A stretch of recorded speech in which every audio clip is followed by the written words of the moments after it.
இன்றைக்கி மதிய சாப்பாடு வந்து சோறு போட்டுக்கலாம். போட்டுட்டு அதை ரெண்டாக பிரிச்சுட்டு நேற்று வச்ச வெள்ளைப்பூடு குழம்பு மீதமாயிடுச்சு. அதை வந்து சூடு பண்ணி எடுத்து வச்சுருந்தேன். அதை வந்து இப்போ பகுதி சோத்துக்கு அதை போட்டுக்கிடலாம், ஊற்றிக்கிடலாம். ஊற்றிட்டு இதில் வந்து ரசம் ஊற்றிக்கிடலாம். போய் சாப்பிட உட்காந்துட்டு திருப்பி எந்திரிச்சு வந்து ஊற்றுறதுக்கு ரொம்ப சிரமமாக இருக்கும். அதனால் இப்போயே பிரித்து ஊற்றிக்கிறேன். அப்புறம் வந்து வாழைக்காய் கூட்டு வச்சுருந்தேன்.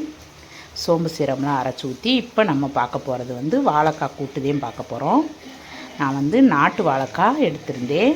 அதை வந்து அரிசி கழுவுன தண்ணியில் வந்து அறுத்து போடணும், இல்லைன்னா வாழைக்காய் கருப்பாயிரும். அதனால் அரிசி கழுவுன தண்ணியில் மேலே லேசாக தோலை உரித்தா போதும். மிச்சம் இருக்க தோலெல்லாம் அதிலே இருந்தால் அந்த தோலே ரொம்ப டேஸ்ட்டாக இருக்கும். நாங்கள் வந்து எப்பயும் வாழைக்காய் வச்சா இந்த மாதிரியே அறுப்போம். இந்த மாதிரி ரவுண்டாக அறுத்து போட்டுக்கணும். கலங்கி தண்ணி இதுக்கு பேர், அரிசி கழுவுன தண்ணி. அதில் ஓட்டால் நல்லா கருப்பாகாமல் வாழைக்காய் அறுத்து போட்ட மாதிரியே நல்லா ஃப்ரெஷ்ஷாக இருக்கும். அதனாலதான் அதிலே அறுத்து போட்டுக்கிறேன்.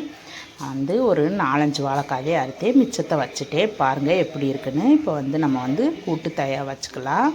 அதுக்கு வந்து எண்ணெய் காஞ்சோடனே கடுகுளுந்தம் பருப்பு கருவேப்பில் போட்டு பொரிஞ்சோடனே வெட்டி வச்சுருக்க வாழைக்காயை போட்டு உப்பு போட்டுக்கலாம். இப்போ வந்து மிக்சி ஜார் எடுத்துக்கிட்டு அதில் சீரகம், சோம்பு, பச்சை மிளகா, தேங்காய் இதெல்லாம் போட்டு நல்லா நைஸாக அரைச்சி எடுத்துகிட்டு வந்துடணும். நல்லா நைஸாக அரைச்சதை இப்போ வந்து நம்ம இந்த வாழைக்காயிலே ஊற்றிக்கலாம். ஊற்றிட்டு கொஞ்சம் தேவையான அளவு மட்டும் மிக்சி ஜாரை கழுவி தண்ணி ஊற்றிக்கிறணும். ரொம்ப தண்ணி ஊற்ற தேவையில்லை. அளவாக தண்ணி ஊற்றிட்டு மஞ்சத்தூள் போட்டுக்கிறணும், கொஞ்சம் பெருங்காயம் போட்டுக்கிறணும். ஏன்னா வாழைக்காய் வந்து கொஞ்சம் வாய்வுத்தன்மையானது. அதனால் பெருங்காயம் போட்டுக்கிட்டு நல்லா தட்டை போட்டு மூடி வச்சு நல்லா கொதிக்கட்டும். கொதிச்சிருச்சு. இப்போ சூப்பராக